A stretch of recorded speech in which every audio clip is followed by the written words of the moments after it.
Live. Here we are to have a very important conversation this evening, and our guest is going to be Dr. Joyce Choe. And I can't wait to introduce her in a moment. I'll tell you right now what we're going to be talking about. We're going to be dealing with autoimmunity, strategies to manage it. So I just want to welcome each and every one of you to the program, as always, and you can have that conversation in the chat as we continue. And Dr. Joyce and I will be talking momentarily. But did you notice half the people around you right now have got a sniffle? Got to spray this stuff up there even before it starts to really hit you when you first feel it. I won't tell you the main thing in that Revita sinus, but head on over to the Living Springs Retreat store. Follow that QR code. If I name it, some of the platforms have certain things that you're not supposed to talk about. You're going to be like, oh, yeah, that's what's in there. I need that stuff. It's also got iodine. Same thing that the Revita Guard for the throat. I usually feel it in the throat first. I was literally spraying that just yesterday because stuff is going around. And then, of course, the Revita hands. Try to do prevention without using the alcohol-based hand sanitizers. These smell so nice with the lavender. There's different flavors you can try. Flavors, no, don't eat that one. Different scents at the LSR store. So that's our sponsor today. Thank you for the Revita Living products at the LSR store. Dr. Joyce Choe, MD, MPH, is a board certified ophthalmologist. She's also co-founder of medmissionary.com. That's a ministry that was formed to help heal, particularly their fellow Christians and their Christian community, there to serve all people from all backgrounds. But the idea is for Christians to be able to fulfill their purpose. It's a mission to help bring healing to those who are on a mission for Jesus Christ to prepare the world for his soon return. So very much in line with the mission of LSR is medmissionary.com. So I'm very glad to welcome Dr. Joyce Choe. Thank you for being with us to talk about autoimmunity. Now, for the layperson out there, they may have heard this autoimmune disease. So-and-so has an autoimmune disease. Can you give us just kind of the basic definitions so we all know what we're talking about this evening? What is an autoimmune disease? What are some of the names of some of them, and what make them all autoimmune diseases? So thanks so much for having me, Scott. It's a privilege to be here. And a very simple answer to your question is that autoimmune disease is when your immune system that has been designed to help fight infection and to be able to identify bacteria, viruses, and these types of things, when it seems that this immune system appears to be turning against self and cells in the body. And so there can be a number of different autoimmune diseases. Some of them probably haven't been diagnosed yet because you can have an autoimmune condition against any type of cell in your body. Right now, there's more than 80 autoimmune conditions that have been identified, some like rheumatoid arthritis, multiple sclerosis, diabetes type 1, polymyositis rheumatica. These are all pretty, or lupus. Lupus is probably something that a lot of people are familiar with. And now I think in the last 4 years, we're seeing an even faster rise in people developing autoimmune conditions. So the number of autoimmune conditions that are being identified continues to rise over time. You said there are 80. I did not know that. I knew the ones you named. My wife's actually been diagnosed with Hashimoto's. We can talk about that one too. But 80, that is pretty serious. So you got into helping people with many health problems and giving lifestyle coaching and advice and cookbooks. And tell me about your journey into honing in on this autoimmune disease topic. That's really where your specialty has become on Med Missionary. How did you end up focusing on autoimmune disease? That's a good question. How I got into helping people live more as medication free as possible. It came out of my own journey. I grew up in the Seventh-day Adventist Church, and as many people know, we in the Seventh-day Adventist Church, we really believe that this body, this temple that God gave us, this is where we worship the Lord. And so this is one reason for why we believe in keeping it as healthy as possible so that we can hear God's voice more clearly. And so growing up and knowing these things, I really thought that going into medicine, that it would be a good way for me to learn more about this and to help other people in this way. When I got into medicine, I think that was the first time that I even started taking antibiotics. I was put on a sulfa medication as soon as I got into medical school, based upon a physical exam that I was given to enter, and had side effects with that. But the biggest thing that happened to me was that I was put on a powerful new antibiotic. It's in the fluoroquinolone family. Are you familiar with fluoroquinolones? No. So, are you familiar with ciprofloxacin? I've never taken antibiotics unless maybe when I was a kid and I don't remember it, and it just, you're a kid and you don't really notice things. But my wife and I just went like meds free 20 years ago. So all the names of the meds, it's like Greek to me. You MDs, you're just Yeah. like, you got all this terminology. Help our audience out with the antibiotic types here. Well, the reason that I mention it is because it's a very commonly given antibiotic, especially if you go on a mission trip. A lot of people will bring ciprofloxacin with them and they'll leave it behind for the people. And a lot of times when you leave these meds behind, you're just thinking, I'm going to leave behind something that's pretty benign. And, you'll take it if you get, food poisoning or this kind of thing. And, I was put on a fluoroquinolone that is in the same family as ciprofloxacin, but it was a newer generation, and it caused me to have progressive weakness over time.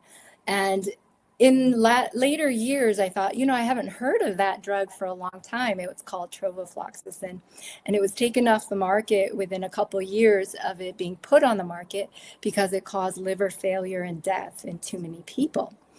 And what it caused for me, as I said, is that it caused that progressive weakness. It is a mitochondrial poison. It will change your DNA, apparently. And there are people who will take just one dose of a fluoroquinolone and they will end up being disabled for life. And so I consider myself very fortunate to be someone who just had the issues that I have. It set me up probably for the multiple issues that I struggle with right now. But because of, I think, my diet and how careful I am about these things, I'm able to have a very full life. That is actually a story of redemption then, isn't it? I mean, you came to terms with the inadequacies of the mainstream medical community. I mean, you came out of medical school with this Right. already. Mm-hmm. That is amazing. So did I'm just curious, your colleagues, your professional colleagues, how did they respond when you were questioning these things? And then did they ever get back to, oh yeah, that one was taken off the market. You were right about that. I mean, what is it like in that community? That is a good question. When I was going through my experiences, it's not something that I thought of, oh, this is the medication. It wasn't until like 15 years later when I thought I haven't heard of this drug for a long time that I went back and researched and found out that within a year of me being on it, it had been taken off. And so that being what it was, when I first started suffering the weakness, it was right after I took the drug, but I was so naive. I thought, oh, I'm sure I'll get better because I was a healthy person. And so in later years, as the weakness developed more and more, it's not something that you automatically go back and say, oh, it was for sure that drug. It's just that, to have the level of weakness that I did, to be able to put a time frame on that, and then to go back and know, oh, that medication was taken off the market. And not only that, the entire class of fluoroquinolone antibiotics was given a black box warning by the Federal Drug Administration because it is now known that it is a dangerous type of medication in general. And so a lot of doctors are not aware of that. Even my mother was put on ciprofloxacin, and a month later, she developed pretty bad arthritis. And her orthopedic surgeon told her that it was related to that fluoroquinolone that she was put on. But how many people will go back to their doctor a month later 2 months later and say, I've had problems. And someone will think to ask them, have you been on a fluoroquinolone? You know, it won't happen. And so I think that there are going to be a lot of people who may not be able to put their timelines together and don't understand those things. Yeah, I think there probably in the last 3 years or so, there's become an increasingly high, healthy degree of skepticism for not to trust everything that comes out of federal regulatory agencies and the medical academies and journals. So you seemed like you were kind of predating that, and folks are coming along with recognizing the benefits of what modern medicine can bring in acute situations, but also not you started studying into food sensitivities, and I want you to talk about that, and even how a lot of people who teach on lifestyle medicine might be missing that Right. piece, and how the Lord led you into med missionary, really bringing that element in of Yes. particular food sensitivities on otherwise healthy foods. How did you figure that stuff out?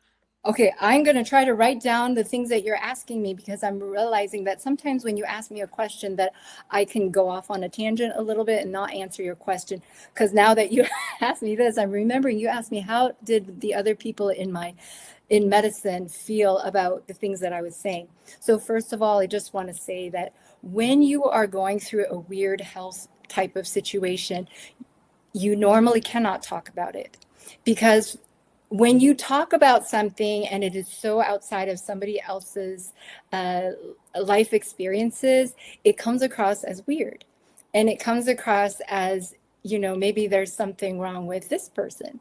And so many of us who are struggling with these things, there's not that many people we can talk to, because your doctor doesn't have an answer for you. And if your doctor doesn't have an answer for you, typically they think that you're just a sensitive person. And then your family might just be concerned about you, and they might not, they might, because nobody else in the family may be able to understand.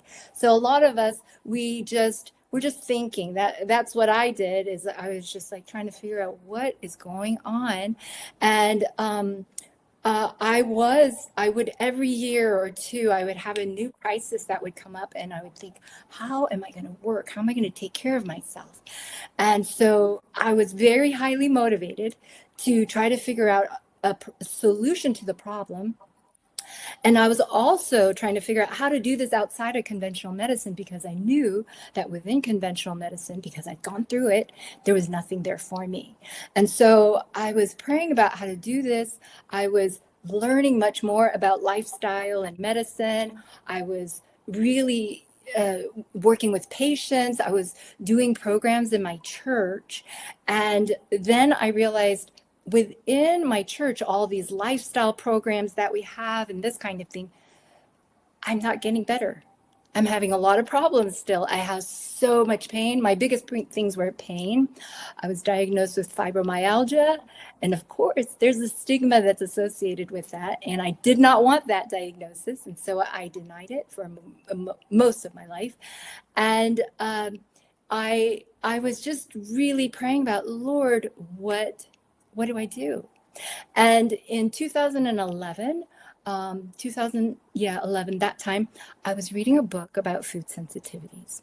And I thought, that sounds very intriguing, but it'll be expensive for me to research into. I didn't have the money. And the other thing was that it would require me to give up foods that I liked. And I didn't want to do that, because I already was on a whole foods plant-based diet, and I didn't want to do anything that would restrict my diet anymore. But then a medical student told me that there was a functional medicine doctor working at Loma Linda, where I was working part-time. And so I went and visited this functional medicine doctor, and she tested me for food sensitivities, and said, you are sensitive to pretty much everything, and you have leaky gut, You have, she had tested me some for, things like MTHFR. I don't know if you're familiar with that, but yeah, probably a number of your listeners are. And so I started learning about this whole other area of medicine that I'd never heard of before. And that's the first time that I really started even thinking about food sensitivities, 2011, when I visited a functional medicine doctor. Have you heard Well, of functional medicine doctors? yes, yes. That was kind of the door, the window that opened for you to dive deeply into this topic of food sensitivities. And I want to jump forward with you. Just I can't help but say this, and I want you to keep going. But Hashimoto's, my wife, and I don't remember if it was you guys that she learned it from. I know we've been in touch, and you've had me on your med missionary. You Yeah. guys are doing great work. And she learned somewhere, drop the gluten. Just Yes. try dropping the gluten. And within a short window of time, she was able to cut her thyroid medication in half just by that one act. Yes. So I don't mean to spill the beans and steal your thunder. You got a lot more to say than just that, I'm sure. But what did you discover? And then you've been helping people with this. So tell us some things that people have done as you've led them through this food sensitivities journey. Well, that's an interesting thing. I think sometimes people think of lab tests and they think that they think that it's very, very exact science. And so you have to know with food sensitivity testing, there are all kinds of different food sensitivity tests that can be done, and they may show slightly different results. And so you have to take everything with a grain of salt. You have to understand some of the principles that are involved, and just be willing to try different things out and see how it impacts you when it comes to food sensitivity testing. So there are some people who maybe they just have to drop gluten and they're okay. A lot of people, though, they get so very toxic and they get so very sensitive to so many different things that they have to pretty much stop everything and be on a very, very sparse diet, build their gut back up before they can reintroduce certain foods. And there are certain foods that we would not ever reintroduce again, just based upon the principle, believing that there are certain foods that you're just going to have the same problem all over again. So your wife, very fortunate. She might do even better to, look into other foods that may be contributing to the issue and that kind of thing. And we have had that. So this food sensitivity thing, it can be simple. It can be more complex. We humans are pretty complex creatures. I myself, I was sensitive to even stone fruit. I was, and you'll find that your microbiome, this family of bacteria, viruses, and fungi that live in your gut, that it will change over time. It'll change day to day. So there might be foods that you're sensitive to at some point that you might not be at another point, and vice versa. That's interesting. I didn't know that part. Now, a Yeah. lot of the functional medicine prescriptions on the food stuff has that been going in recent years more advocating people you got to be paleo to be able to handle these things? And what has been your take on that? And what are your recommendations on the general diet philosophy? I heard you mention earlier whole foods, plant based. Give us a little insight into that landscape of the discussion. Yeah, it can be very confusing. When we first started out, I was going to a lot of CHIP programs. You're probably familiar with the CHIP program. It used to be called what was it? The Coronary Health Improvement Program. Then it changed to the Complete Health Improvement Program. And I used to help with a lot of these. It's like a month-long program that you do in your community. People come twice a week for a month, and within just a matter of a couple of weeks, their cholesterol levels are better, their blood pressures are better, their blood sugars are better controlled, and it's quite amazing. And it used to be that I remember they would say, don't even talk about organic, don't even talk about GMO or anything like that, because these people are just they're making a big enough change as it is. Don't overwhelm them. Let's not make it hard for people. Um, But I think that was something that, the health message is progressive. Back in the 1990s, when GMOs were first starting out, when, Roundup was just starting to be sprayed on everything, I think it was a different time than it is today. So we were coming into it in 2011, around that time. Mercy and I wrote the cookbook, the Autoimmune Plant-Based Cookbook in 2019. And so around this time when we were going through our journey, there was considerable stigma against people with food sensitivities because the people in science were saying they didn't even know if there was such a thing as gluten sensitivity, and so there was a lot of confusion. So for us to be doing this, it was either we stay within the lifestyle, the traditional, the laws of health, just eat plants, don't eat processed, read your ingredients, this type of thing.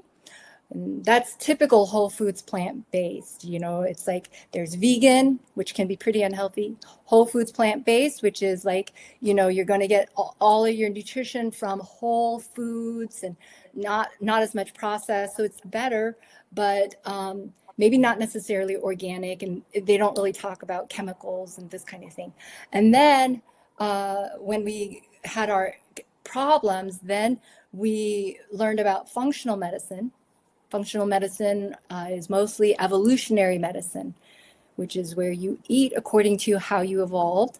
And 2.5 million years ago, according to the evolutionists, when the paleo man came on the scene, he didn't know how to do agriculture. According to that philosophy, agriculture is the worst mistake humans ever made.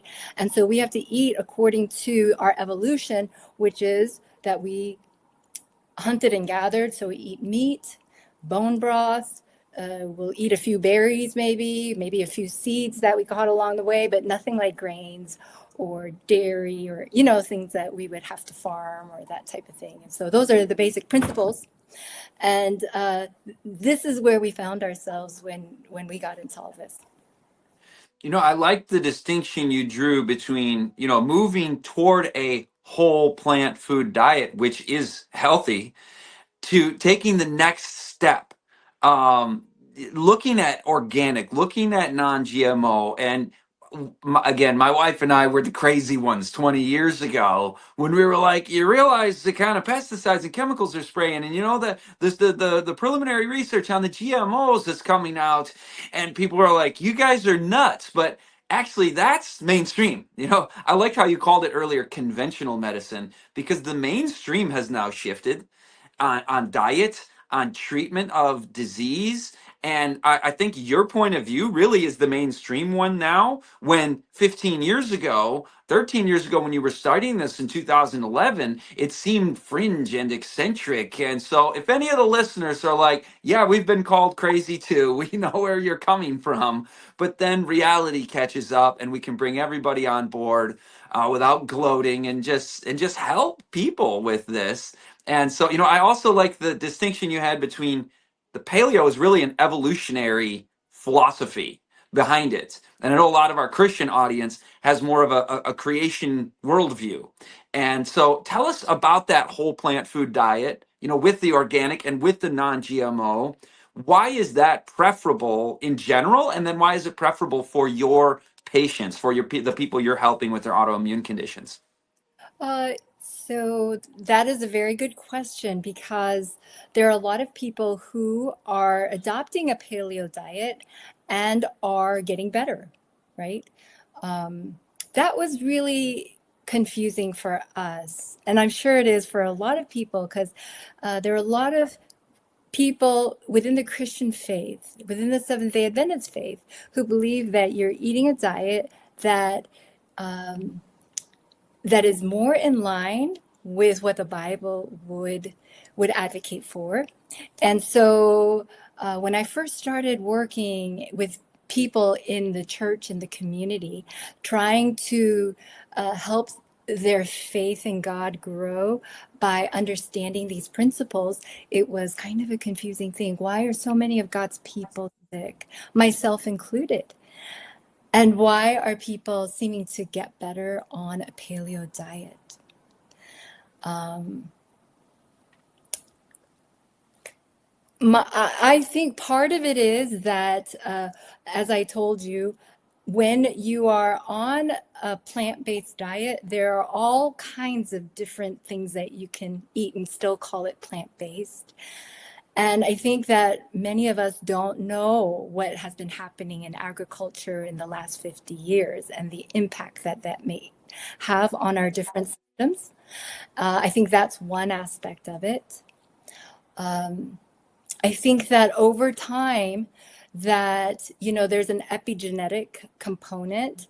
So we have not only agriculture and what's happening with agriculture with increasing levels of Roundup being sprayed on all of our fields, right? And glyphosate, as you know probably, Scott, it has not only been patented as a weed killer, it was first patented as that pipe cleaner. It was first used as a pipe cleaner because it binds up minerals. It will inactivate magnesium and calcium and these other minerals that we need. And the third patent for it is that it is an antibiotic. And so if you think about that and you think that every single conventionally grown field of beans and grains and whatever other fruits and vegetables, possibly, there are other fruits and vegetables that are being treated with these things. And how that might be impacting the microbiome of each person that's eating it and what that is doing to the next generation that comes along. Then you have medications, you have antibiotics that have come on the scene, you have foods that are being produced with preservatives. I mean, how is it that these foods can last in your shelves for so long? And so what impact is that having on this microbiome of ours? And how is that impacting future generations? So I think as we're thinking about this autoimmune epidemic, we don't understand, I don't think, the impact of all of these decisions of the generations before us, what it's having on us. And yeah, now I'm forgetting the question that you Well, asked me. no, it's good, Dr. Joyce. I think I've got a new way to frame the dietary recommendation. You set me straight if I'm not on the right track with this, but you have this paleo concept of this evolutionary diet that preceded the Neolithic agricultural revolution, which you said, according to that theory, this is the worst thing that ever happened to humanity was, figuring out agriculture. But messing up agriculture over the last 100 years has done so much of the damage that you're describing. So maybe what we need is the Neolithic diet. The Neolithic meaning the original type of agriculture that mankind was doing for thousands of years before we messed it all up with all the chemicals and the GMOs. Right, right. And so when people go on a paleo diet, typically they're on a standard American diet, which is pretty unhealthy. And so when they go on a paleo diet, it's going to be considerably better than what they are doing. And so a lot of people will get improvement. Typically, when you're doing functional medicine, you have to do a lot of supplements and that kind of thing as well. So what we've found is that when people are on a paleo diet and they go to this particular plant-based diet, what we do for our cookbook and the course at Missionary, we're super, super careful because we have a lot of people who are, some of them are near death, and so we are cutting out anything that is questionable, and we're trying to put in all the things that are going to bring life and vitality, because we really believe that every single thing you put in your mouth, you want to make sure that it's going to affect good change. Absolutely. There it is. I don't know if that showed up and I missed it, but you mentioned the cookbook, and I told Jeremy on the back end, be sure to let listeners know how they can get Dr. Joyce's cookbook, the Autoimmune Plant-Based Cookbook. So Yeah. you can be healthy and heal simultaneously. I added that. I don't know if that's your preferred way to explain it, but I think that that is an excellent, excellent resource that you guys provide. And I got more questions for you, but already at this point, people are probably thinking, okay, I've got this condition, that condition that's an autoimmune or a sister or a mother or a brother. how do people get a hold of you? I got more questions for you, but how Right. can people get your counsel, your advice? Where do they find you? Is it medmissionary.com? Is that the best place to find you? Yeah, we have a course. It's online. It's at medmissionary.com. And we're going to start our next course November the 24th. It's a 2 month long course. And so that's one way that they can interact with Mercy and myself. Mercy is my partner who helped write the cookbook, and she has a lifestyle center that I visited in 2016. That's how we started working together. And she's the one that comes up with a lot of these innovative ideas for cooking and putting these different foods together. So that's, and also at YouTube, we're on Med Missionary, and we try to share their programs that will help people who are interested in increasing their knowledge about health as well as their spirituality. Excellent, excellent. You guys have a big following for a reason, I think. Now, you were talking a while back on the food sensitivities topic. I've got two questions for you. You can take them in whatever order you want. Okay. One of them is, you said you to figure out what foods you are sensitive to. It's not always through some sort of testing. I've heard it. I think this is what you're referring to. I've heard the phrase like an elimination challenge. So my first question is kind of walk people through what is the process that you will teach them for how to figure out your food sensitivities that might be contributing to an autoimmune condition or something else. So what is that process of determining your food sensitivities? And then the other question is, are there things other than foods to be thinking about? Environmental toxins. When you start talking about glyphosate, my mind goes to fragrances and not only the artificial ingredients in the food, but the stuff in our hair and hand care and soaps. And my wife and I, like I said, we kind of went down the granola route 20 years ago, and we got all the special soaps and filtered our water, and we got the hand sanitizer here because I think it's crazy that we're spraying our hands with alcohol and it just smells terrible. Like, this cannot be healthy doing so much of that. Use a natural product for that. So many good options. So you can take those two in whatever direction you'd like, whether you want to talk about the environmental toxins or talk more about how to figure out your food sensitivities. Okay. Oh, well, let's talk about food sensitivities. Mm, I think that the reason that we talk about food sensitivities is we have discovered, I don't know if you're familiar with the works of Dr. Alessio Fasano. He's a researcher at Harvard, or he was when he discovered zonulin. Zonulin is the protein that is produced by the intestinal cells when you have an infection or when you eat something like wheat and you're exposed to gluten. And he discovered that when the body comes into contact with this gluten, that it will cause your intestinal cells to lose the tight junctions that they have between those cells. And it depends upon your genetic makeup for how long those tight junctions are going to be lost for.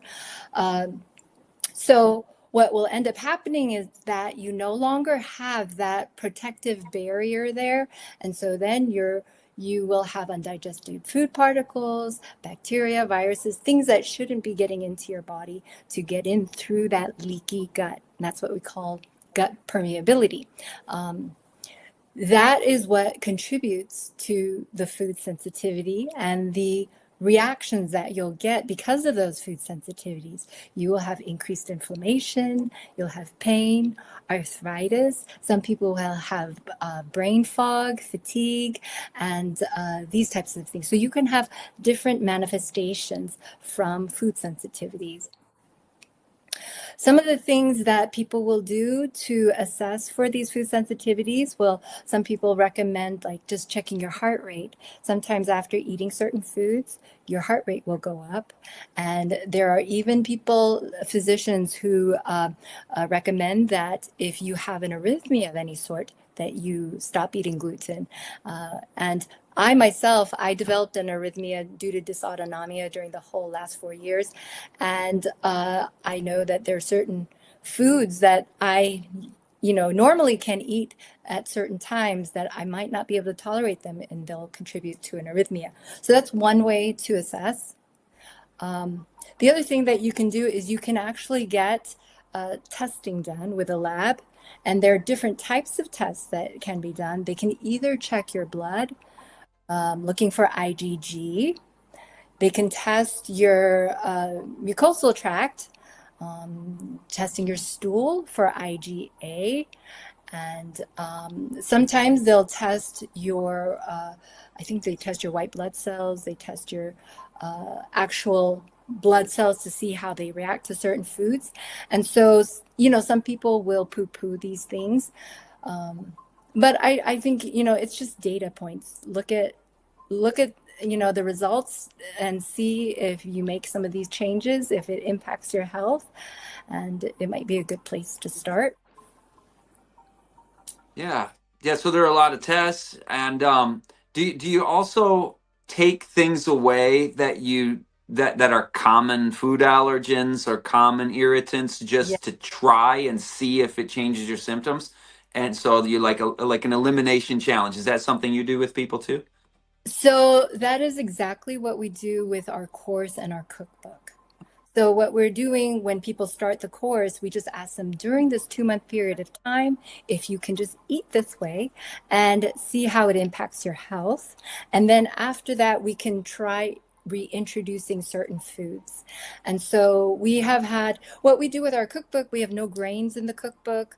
We have no GMO foods. So we won't include things like soy or corn because they are over 90 some percent genetically modified. We have no oil in the cookbook just because oils, even that are plant-based, they are more vulnerable to rancidity and oxidation when they're outside of their food matrix. So there are a number of things that we have done in our cookbook. We especially recommend that you soak and sprout your ingredients, and we have found that in a lot of people, because that increases nutrient availability and it decreases the phytic acid and other inflammatory anti-nutrients, we have found that this way of eating, if someone doesn't have a chronic disease, it will at least cause them not to have to spend so much time and energy digesting, and they'll have a lot more energy. Um, we had one lady who was taking our course to help someone with Parkinson's disease because this friend with Parkinson's couldn't cook for himself. And so she and her family was doing this so they could cook for this gentleman. And she and her family thought, well, if this is so good for this man, why don't we implement this for our own family? And she was a chemistry professor, interestingly, and she did this and found out that during this time she was doing this, the allergies, she had terrible seasonal allergies. And she said that during the allergy season, she used to have to stay in her house because going outside was just so painful for her. And she said that because of the way that she was eating, her allergies, she totally did not have them. And so there are people who will take our course and, they will implement the principles and then they find out, oh, I had postnasal drip and now it's going away. I had this condition and now it's going away.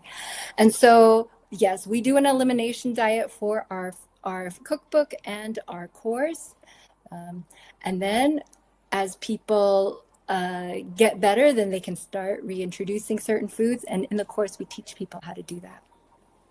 So as you've eliminated these things and you're taking 2 months to be on a very, a relatively restrictive diet to heal, the idea is to heal your gut so that you can later then reintroduce some of the foods that had been problematic and then the body can actually handle them once you've healed. But Yes. is there some degree of, like, my wife just stays off gluten, is that sometimes an outcome also where there's certain foods when you reintroduce it, you notice symptoms coming back and you say, now I need to stay off that one and that one in perpetuity, basically? Yes. So we don't recommend people to get back on gluten. Um, we are going to be more maybe conservative than some people. We are. going to recommend that people, for the most part, we recommend not getting back on any GMO foods. And even if they're,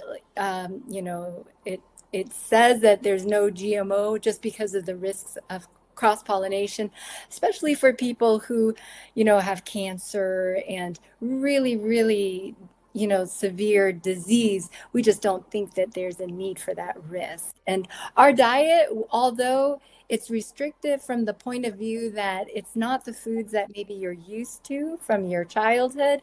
Uh, at the same time, a lot of people are eating pretty much the same thing for breakfast every day. They're eating oatmeal and then they eat a sandwich or something for lunch. And so a lot of people, even though they think that we're restrictive, most people eat less variety than probably we do. We have a lot of variety in our cookbook. It's just that it's different food types than what people might be used to. Yeah, that's fair enough. The word restrictive might feel that way at first because it's the not this, not this, not this, but you're discovering five more things to replace those three, right? Or the Right. same kind of thing, just with different ingredients that Yeah. you're using better ingredients than the gluten and so on. So that's very interesting. And as I was thinking about also your cookbook as a 2 month period of time, have you found that people in the course, rather, for the 2 month period, have you found that people at the end of that say it was worth the sacrifice? Because you're going, oh man, I'd rather just deal with this. Some people might just throw up their hands and say it's impossible to really go that route with dietary, eliminations. How tell us about some of the experiences of some of the people who go through your course.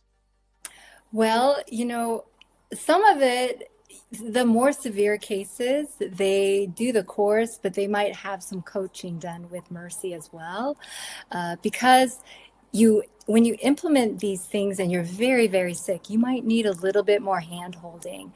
You might need to tweak things here and there. I remember there was a lady who was in her 80s. She was 88 or something years old, and she was very, very malnourished because she couldn't absorb any of her foods. So she was 5'5" and she only weighed like 88 pounds. And so she was someone that was near death. For her, and she'd been to a lot of other lifestyle centers. And as I said, most lifestyle centers don't believe in food sensitivities necessarily. So we've had a number of people who have come from this kind of situation where, in this lady's case, we started this type of diet that is whole foods, plant based, uh, learning to cook this way, learning the importance of consistency, because if you say you do this for a week and then you go to potluck at church and you think, okay, I've been doing this for a week, I think today it's going to be my cheat day. You don't realize that it'll take your cells a whole other week or two to recover from all of this, and you'll never heal. And so we teach people the consistency of this. In her case, we also had to blend all her foods, and doing this, she was able to get back up. She was, within a couple months, she had gained 20 pounds. I think it was it was a few months that it took her to gain about 20 pounds. And so she said she felt like someone in a concentration camp to getting back to fairly normal weight. And so I had another lady. Um, I was I was a speaker at a camp meeting, and then I came back to the area to speak at a church. And during the bathroom break, I heard some ladies in the bathroom, and they were asking each other how they liked the program. And I was not sure if I wanted to be part of, the discussion, but I heard them say positive things. So I came out and I saw that there was a lady. I found out she was like 90, 94, 95 years old. Uh, she had been doing this program since she heard me at camp meeting, she said, when she had been losing so much weight and she didn't know what to do and her doctor didn't know what to do.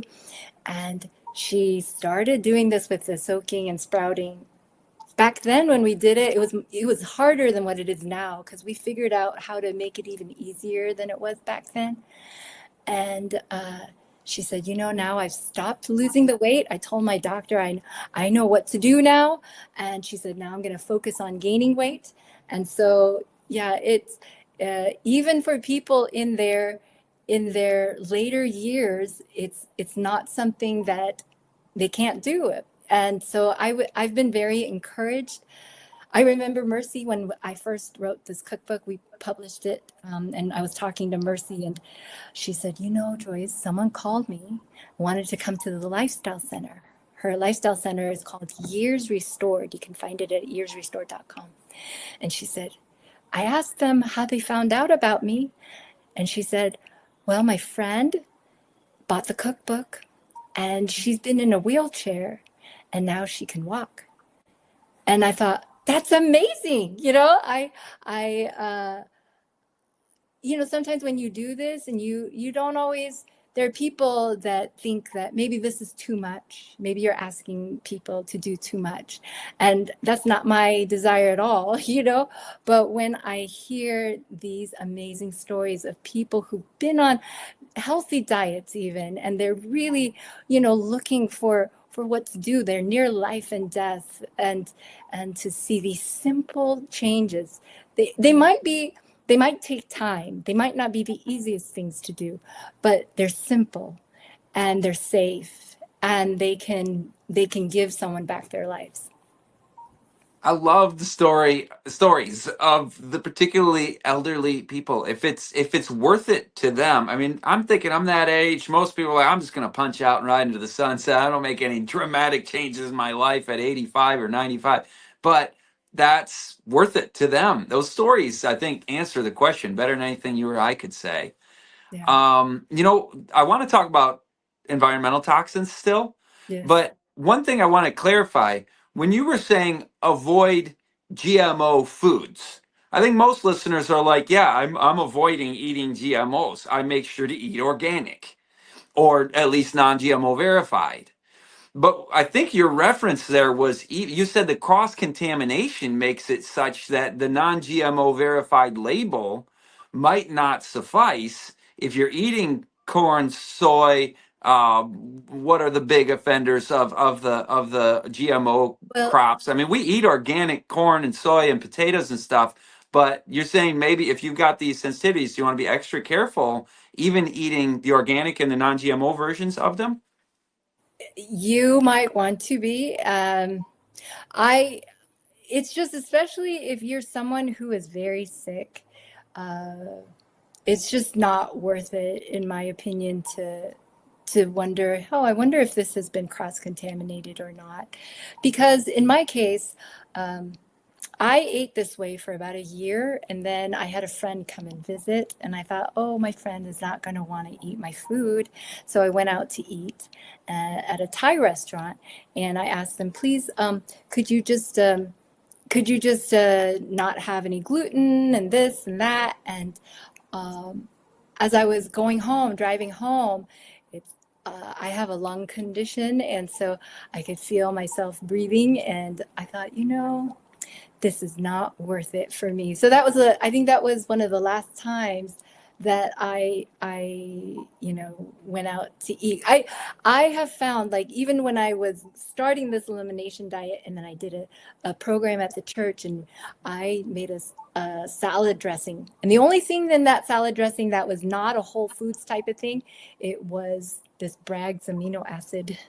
And within minutes of doing that, eating it, because I was like, oh, I'm just going to try it. Um, all this pain came back. And I just realized one ingredient can cause so much inflammation for people. People don't realize that. So that's what helped me to understand, like, during the whole 4 years that we were doing natural remedies, a lot of people were interested in natural remedies in our group. And this one doctor was helping her family member, and she said, my family member was getting better, and then all of a sudden today he's crashing. And I asked her, I said, what did your family member have to eat today? And she said, well, my parents came by and they're Korean, and they dropped off these gluten patties, and you're going to eat them with soy sauce and that kind of thing. And I just from my own experience, I thought, oh, that's probably what it is. Because, Scott, the curse does not come without a cause. And so when you see people getting better and better, they should be going in a good direction. For them to come down, you have to look for why that might be happening. And I have just found it can be just one ingredient. It can just be one type of food, and you won't know. Most people, they have no idea of the impact of these things because they're not paying attention. Well, you've given us some good insight on diet, and then there are the things that go in through our skin and our nose, and the environmental toxins in general, not just products, but places that we find ourselves. Give Yeah. us some of the big offenders there, stuff that we can actually do something about. Right, right. Well, I think people should start out by realizing that there are anywhere from 1 to 2,000 new chemicals that are being produced and released into the environment every year, and they are not required to test them for human safety before they put them into cosmetics, furniture, clothing, and things that are going to touch you. And so it really behooves each person to think very carefully about what kind of cosmetics we use, uh, what kind of lotions we put on, what kind of furniture we have, and even the hand sanitizers you were talking about with your hand sanitizers. What kind of ingredients are going into this? It was just a few years ago that they took triclosan off the market because they there was enough uproar in the community, enough people saying that this is an endocrine disruptor, and it was taken off the market. But how many chemicals like this do we have in things that we use on an everyday basis that we are not thinking about, and we're waiting for the government to do something about? And they might take triclosan off, just like they took BPA. BPA, everyone's like, we don't do BPA, but now they're doing something else and they haven't studied that out yet.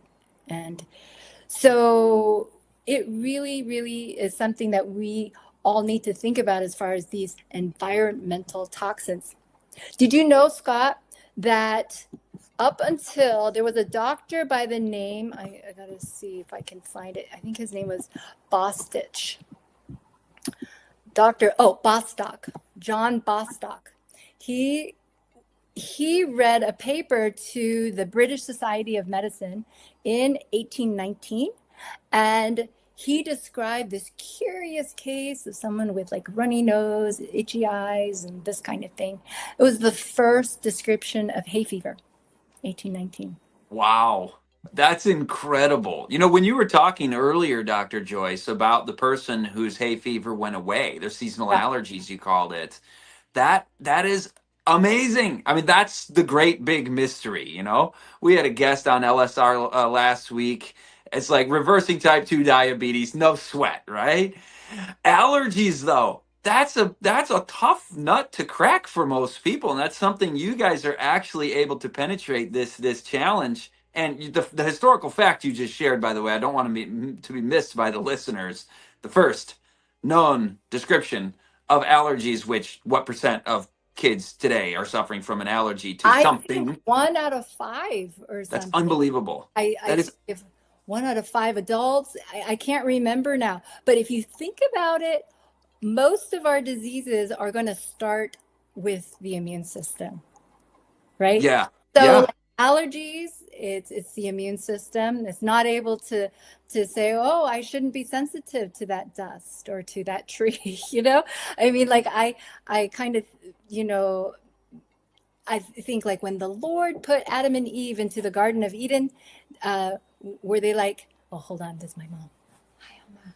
Yeah, I like this go back to the question of the creator. What was his intention for mankind? And we've messed it up. It's man-made stuff.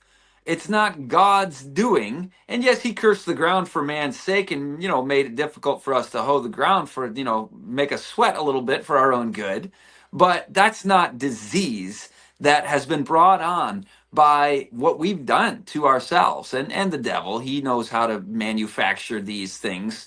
and design them. And um, by the way, there's a book that we got to be careful on certain platforms to talk about this certain word that a lot of people do with their children, like 68 times in the first so many years in mainstream medicine. And this doctor was looking at the population of the children who had undergone those treatments versus those who hadn't. Right. And one of the things that he know, because he had his own client list, his own patients. You know who I'm talking about. I don't remember his name, but basically he said, let's look at the health outcomes of the kids who are versus and actually actually, allergies was one of those things where it was worse for those who had participated in the recommended doses of Well, childhood treatments. that's an interesting thing because for you to develop autoimmune disease, you need three things to happen.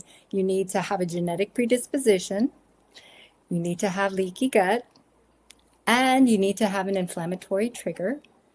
And that inflammatory trigger can be a medication, even in the form of an injectable. And for me to say that even years ago when my book came out, I was on a podcast. I was going to be on a podcast, and the interviewer said, "But you know, I see that you have as an inflammatory trigger these injectables, but haven't we established that they're safe and effective?" And I said, well, maybe so, but they have been associated with triggering autoimmune conditions. And for that, I was not allowed to be on that podcast. And so, we have to understand that science, we have to follow science that is in search of truth. So, yeah.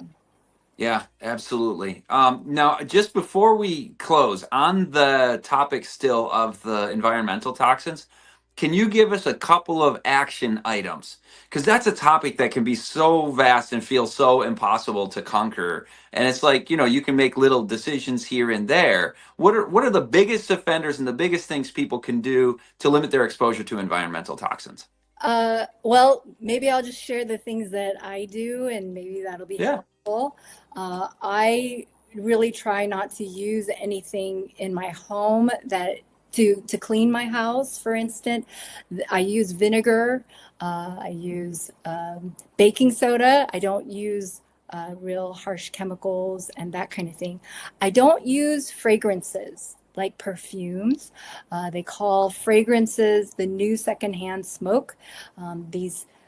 These fragrances are made in factories where they're not concerned about human health, and we don't understand the safety effects, and they can have multiple ingredients. And so I don't use those types of things. I don't use foods that, well, I cook all my own foods and I do it pretty much from scratch. But if it's in a box and it says natural flavors and that kind of thing, I would really try to avoid those things.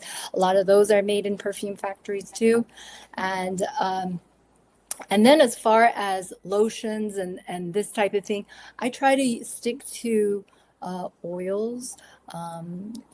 As far as caring for my face, for instance, a lot of women will get very expensive cosmetics and that type of thing. And so I really try to use all natural types of things, olive oil, almond oil, jojoba oil, mixed with some essential oils, uh, all kinds of natural things that can be done. I use comfrey oil, and so that's a start for me. Scott, you're probably a lot further along than I am. Oh, I doubt that. I appreciate Dr. Joyce. Oh, yeah, the castor oil. That's another one. That's a Living Springs product. You want to get that. That stuff is awesome. I see Dr. Joyce, her face lit up when she saw that there. That's one of your favorites, too? I do use castor oil, but I do have to say it takes a lot of discipline sometimes to do some of these things. Castor oil is a lot heavier, and so like I have found that I'm not doing it as much as some of the other ones, but yes, I do have a lot of it in my house. That one is, if not the bestseller, certainly a bestseller at Living Springs. People love the castor oil. It's Well, so helpful for those poultices and that kind of thing. It does make a difference. yeah. Well, it's got so many uses and functions from skin and to everything that you're describing there with the poultices, you name it. So I guess we're gonna wrap it up there, and we're not gonna go to live Q&A tonight. See you on our next live stream as Dr. Walt Cross from the Mustard Seed joins us to discuss medical missionary. Isn't that an interesting thing? We're just finishing up our conversation with Dr. Joyce from medmissionary.com. We get to talk more about this work to reach people's needs and meet their needs and bring healing. So we'll see you all next time at 7 p.m. Eastern on Wednesday. And thanks to our producer, Christian Digital Network. Great job again, guys. From likes to lives changed, please scan that QR code and subscribe to CDN YouTube channel. Don't forget to look up Dr. Joyce at medmissionary.com and visit, as always, that LSR store to keep what we're doing moving forward and keep supporting yourself and your family with healthy products. I'm Scott Ritzema, your host. Thanks for joining us, and we will see you next time on LSR Live.